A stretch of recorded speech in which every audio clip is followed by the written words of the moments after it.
Olá, aqui é Ana Cor para a leitura da Bíblia 365. Hoje é dia 25 de janeiro, dia 25. A nossa leitura ela se divide em 4 partes: Antigo Testamento, Novo Testamento, Salmos e Provérbios. O objetivo é que possamos diariamente fazer um devocional da palavra, para nos conectarmos com as escrituras sagradas.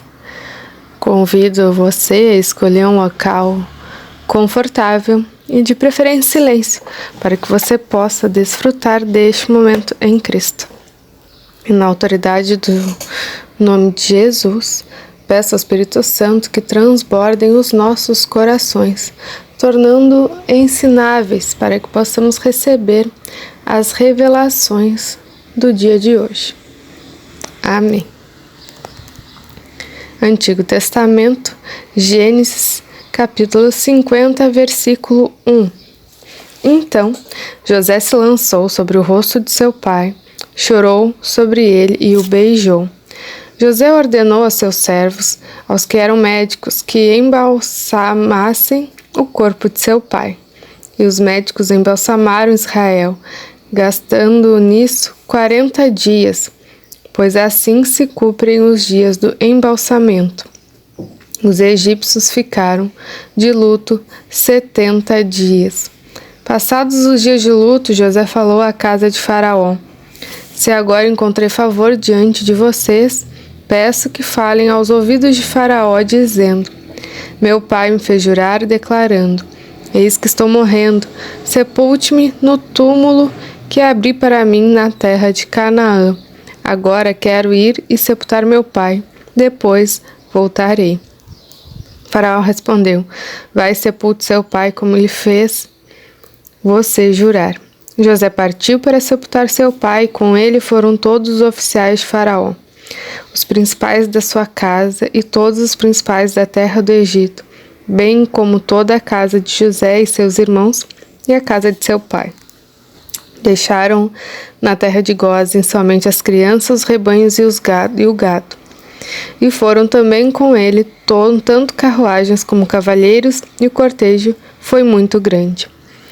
Quando eles chegaram à eira de Atad, que fica do outro lado do Jordão, fizeram ali grande e intensa lamentação. E José pranteou seu pai durante 7 dias. Quando os moradores da terra, os cananeus, viram o luto na eira de Atad, disseram: Como é grande este pranto dos egípcios! E por isso aquele lugar foi chamado de Abel-Missarim, fica do outro lado do Jordão. Os filhos de Jacó fizeram como ele lhes havia ordenado, levaram-no para a terra de Canaã e o sepultaram na caverna do campo de Macpela, que juntamente com o campo Abraão havia comprado de Efron, o heteu, para ser lugar de sepultura. Este lugar fica em frente a Manre. Depois disso, José voltou para o Egito, ele, os seus irmãos e todos os que haviam acompanhado para sepultar o seu pai.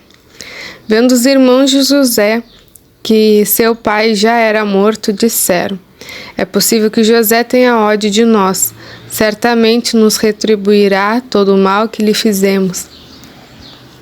Por isso mandaram dizer a José: Seu pai, antes de morrer, ordenou o seguinte: É isso que vocês dirão a José: Perdoe, por favor, a transgressão dos meus irmãos e o pecado que cometeram, porque eles lhe fizeram mal. Agora pedimos que perdoe a transgressão dos servos do Deus de seu pai. Ao ouvir essas palavras, José chorou.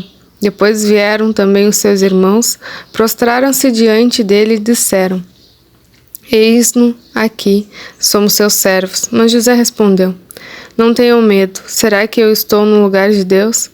Vocês na verdade planejaram mal contra mim, porém Deus o tornou em bem, para fazer, como estão vendo agora, que se conserve a vida de muita gente. Portanto, não tenham medo e sustentarei vocês e os seus filhos. Assim José os consolou e lhes falou ao coração. José, morando no Egito, ele e a casa de seu pai, viveu 110 anos.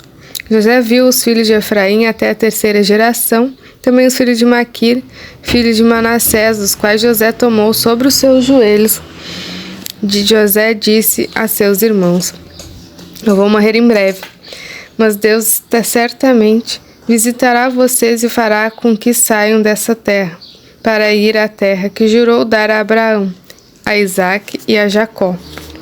José pediu aos filhos de Israel que fizessem um juramento dizendo: Deus certamente visitará vocês. Quando isso acontecer, levem os meus ossos daqui. José morreu com a idade de 110 anos. Eles embalsamaram seu corpo e puseram no caixão, no Egito. Êxodo. São esses os nomes dos filhos de Israel que entraram com Jacó no Egito, cada um com a sua família: Ruben, Simeão, Levi e Judá, Isacar, Zebulon e Benjamim, Dan, Naftali, Gade e Aser. Todos os descendentes diretos de Jacó foram 70. José, porém, não estava no Egito, já estava no Egito. Com o tempo morreram José, todos os seus irmãos e toda aquela geração. Mas os filhos de Israel foram fecundos, aumentaram muito, se multiplicaram e se tornaram extremamente fortes, de maneira que a terra se encheu deles. Nesse meio tempo levantou-se um novo rei sobre o Egito que não havia conhecido José. Ele disse ao seu povo: eis que o povo dos filhos de Israel é mais numeroso e mais forte do que nós. Vejam, precisamos usar de astúcia para com esse povo, para que não se multiplique e para evitar que, em caso de guerra, ele se alie aos nossos inimigos, lute contra nós e saia da terra. Os egípcios puseram sobre eles feitores de obras para afligir com trabalhos pesados, e assim os israelitas construíram para Faraó as cidades celeiros de Pitom e Ramassés. Mas quando mais se os afligiam, tanto mais se multiplicavam e tanto mais se espalhavam, de maneira que os egípcios se inquietavam por causa dos filhos de Israel. Então, os egípcios com tirania escravizaram os filhos de Israel e lhes amargaram a vida com dura servidão. Preparar o barro, fabricar tijolos, fazer todo tipo de trabalho no campo. Todo esse serviço lhes era imposto com tirania. O rei do Egito deu uma ordem às parteiras hebreias, das quais uma se chamava Sifrá e a outra se chamava Puá. Ele disse: quando vocês servirem de parteira às mulheres hebreias, verifiquem se é menino ou menina. Se for menino, matem. Se for menina, deixem viver. As parteiras, porém, temeram a Deus e não fizeram o que o rei do Egito lhes havia ordenado. Pelo contrário, deixaram viver os meninos. Então o rei do Egito chamou as parteiras e lhe perguntou: por que vocês fizeram isso e deixaram viver os meninos? As parteiras responderam a Faraó: é que as mulheres hebreias não são como as egípcias, são vigorosas e dão à luz antes que a parteira chegue. E Deus foi bom para as parteiras, e o povo aumentou e se tornou muito forte. E porque as parteiras temeram a Deus, e lhes constituiu família.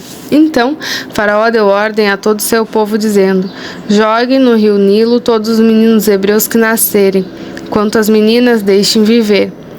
Um homem da casa de Levi casou com uma mulher da mesma tribo. A mulher ficou grávida e deu à luz um menino, um filho. Vendo que o menino era bonito, escondeu durante 3 meses.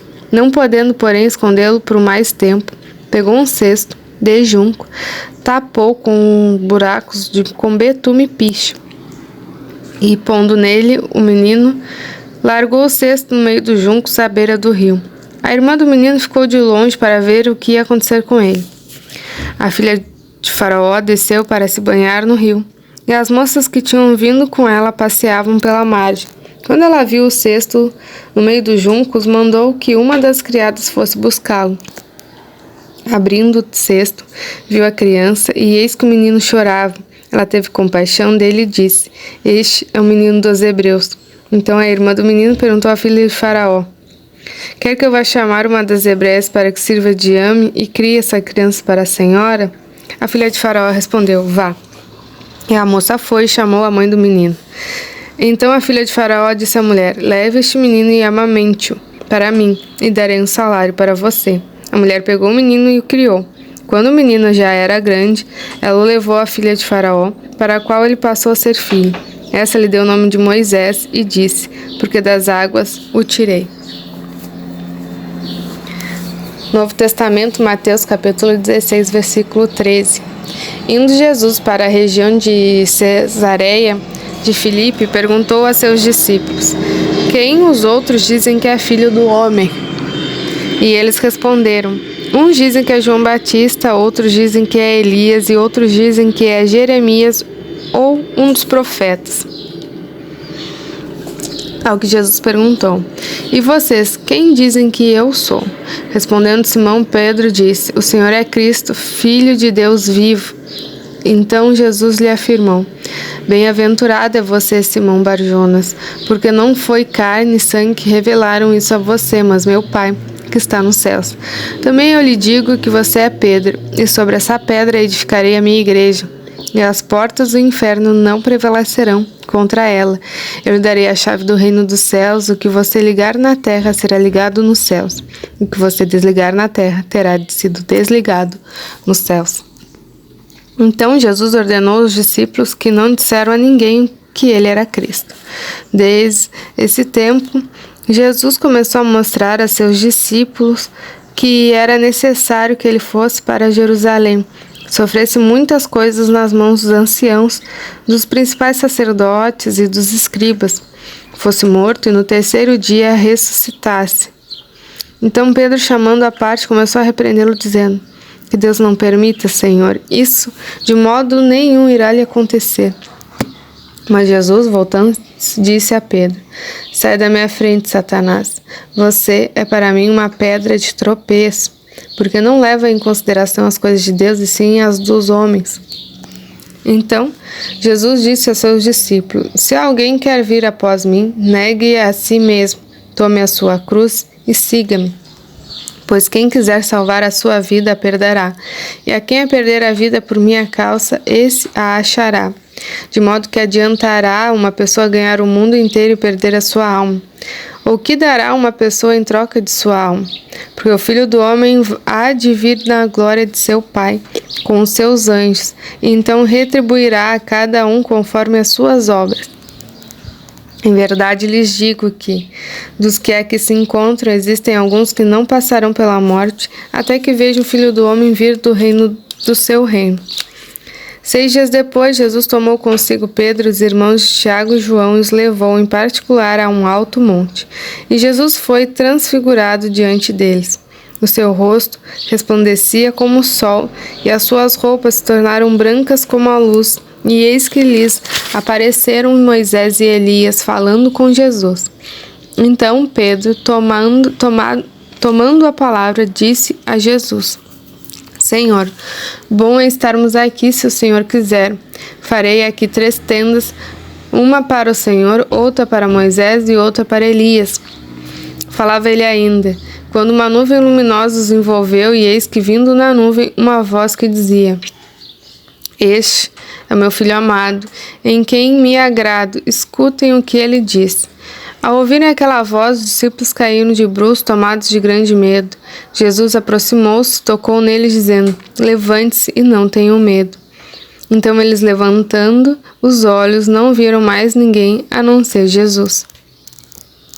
Salmos 21, do 1 ao 13, é o mestre de canto, Salmo de Davi.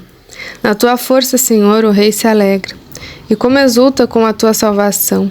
Tu lhe satisfizeste o desejo do coração, e não lhe negaste as súplicas dos seus lábios, pois o supres das bênçãos de bondade e lhe pões na cabeça uma coroa de ouro puro.